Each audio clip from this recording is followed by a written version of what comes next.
What up, man? It's your boy Dbonds back with another RV video. D. Shout out to my subscribers, man, that's been rocking with your boy from the very beginning of this channel. If you new to the channel, make sure you like, comment, share, subscribe. This video right here is going to be specifically about where to park and not park your RV, and plus having your plates. When you get into this RV life, it's a few things you must look up if you get an RV, especially if you're a newbie like me. Because when I first got this RV, I didn't do too much information on it, which I should have, but I didn't. I got a little story to tell y'all. It's crazy. Now, y'all know that I purchased an RV a few months ago, sometime around February, March. I didn't have any plates. I didn't have it registered, none of that. I didn't know that you couldn't have your RV parked without plates.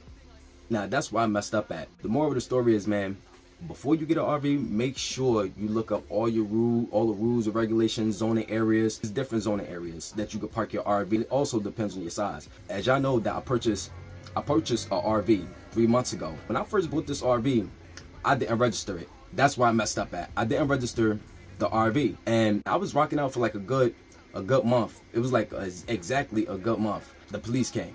I'm happy that my kids went to the store around this time, but the officer, man, he just pulled around. He stopped the back of me. So I come out the RV. He pulled up on the side, right? And he was like, hey, you know you can't be out here without the plates, right? And he was nasty. He just, you know, he came over there. He was like, hey, you know you're not supposed to be over here, and you ain't got no plates. You're in a code violation, blah, blah, blah. I'm like, I didn't know. You know, I thought like if you bought an RV, you could just park it on the side, which you absolutely cannot do. You must have it registered and get them tags. In the midst of all this, he goes on to tell me like, hey, you know, I could just go ahead and tow your RV. He started telling me like, yo, I could tow your RV because you don't have any plates on it. But I just told him like, I just bought the RV. I didn't know. I'm new to the RV life. So he started banging on my hood a little bit and was like, you cannot have an unregistered RV on the street. It is unlawful. I was like, damn. I was like, he ain't pull up and ask me, was I alright? Yo, you good? You need help? He just like straight went for the jugular, you feel me? And he was like, I'll be right back. He went to the car. He came back with one of these right here. So, as y'all can see what it says on here. So these are the violations. You dig what I'm saying? I hope y'all can see that. If y'all gotta pause it, pause it. He did let me off the hook with a warning. He came back and he said, I'm gonna let you off with a warning to get your stuff right, or we're gonna have to tow it. So I was like, okay, cool. What I did was I took it to a storage, you know, where they house like RVs and things like that. And we parked it there for like a good month. And I started working on it a little bit, put my little stuff together. And then I wound up taking it to get registered, you feel me, which was last month. So this video is kind of late, but I'm just letting y'all know. But the thing is, with this RV stuff, man, you gotta make sure you know what you're doing and where you can park your RV. Now, you can park them in apartment complexes. You gotta make sure you have permission. They'll let you park it, but it still come with like rules, like the local zoning laws. But you know, I'm happy that my kids wasn't here when he was talking like that, because my kids would have saw that. I would have made my kids pretty sad. So I'm happy they didn't see that. But he came back and gave me a paper. It was like, you know, I'm gonna let you off with a warning, but make sure you just had that done. My inspection sticker is good, and my RV tags are good. We parked up right now, you know. We do have permission where I'm parked up at. My RV is not too big though. It's only 29 feet. Being parked in a parking lot, you got to make sure you're not blocking ambulances, garbage trucks, things like that. As long as those things go squeeze on by, you good to go. It's an exception, you know what I mean? Because it's not too big. You have to be parked in a fully enclosed structure, meaning like a greenhouse or a building where it's like covered, like the whole shebang, like where it's covered up completely. That I didn't know. But like I said, if you got permission from your complex or you read the HOA rules and regulations, you'll know. Like I said, get them tags. That's very important. So I've been doing little stuff in my RV. I'm gonna drop another video for y'all tomorrow so y'all can see what your boy been working on, you feel me? Change stuff like the lights. I gotta do a few things up in here. It's really not gonna be a big deal. But overall, it wasn't expensive either. Registering it was not expensive. The insurance, not expensive. So I'm very, very, very happy about that. Now, you have to treat your RV like a real home. Even though well, I ain't gonna say a real home, because it is a home. If it have the living appliances, a bedroom, bathroom, living room, things like that. So a motorhome is considered a home. That was my first encounter, and that was a lesson learned. So To any RVers out there, you know, to the newbies, if you think about getting into RVs or the RV life, it's things you must know.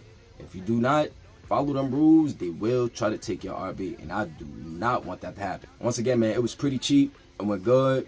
The title was transferred over, the tags, so we good to go on the road. As y'all know, I did have a little problem with it, but it wasn't really nothing crazy. Only thing I had to do was fix the anti-coolant leak and get more power. So that was my only issue with it. I'm very blessed to be where I'm at today because I could bring out more content besides firearms. You know what I'm saying? Firearms, gardening. Y'all know I do all that stuff. Oh yeah, and by the way, don't forget to get y'all Smokey merch, man. You know what I'm saying?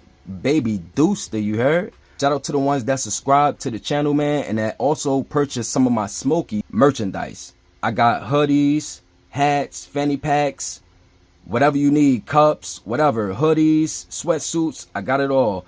So make sure you support your boy. I'm gonna leave it right here. So make sure y'all go in the link in the description and go to that shop and purchase the Smokey joint, you heard? Y'all know I love Baby Dooster.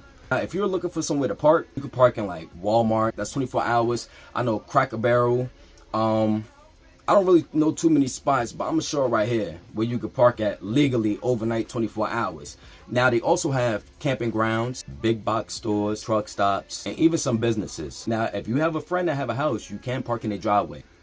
I know some church and parking lots you gotta get permission, and I wouldn't recommend that. I don't know, but we've been on the road. Well, not the road. I drove it around the block a few times. It did pretty good.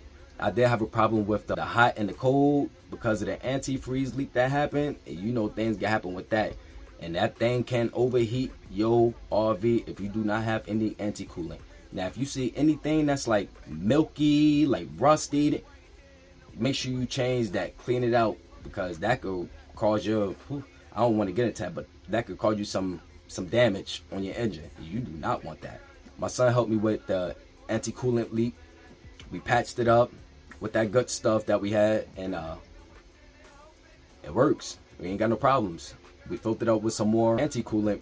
It took at least like one and a half or something like that. But I ran the AC for a little bit. The AC did pretty good. It ran good. So that's what I am happy about. You spend too much money on these RVs, you know what I'm saying? I'm very happy about that. Me and my boy Dboy, we did a real good job on that. Be careful getting your RVs, get it registered. If you buying it, make sure you get it towed. Don't try to drive it.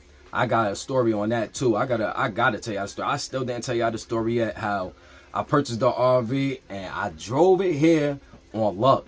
Yo, so I'm gonna drop that video next for y'all. Yeah, man, that was this video. If you like it, if it helped you out, or if it's gonna help you out, if you're trying to join the RV life and this helps you out, make sure y'all like, comment, share, subscribe to the channel, man.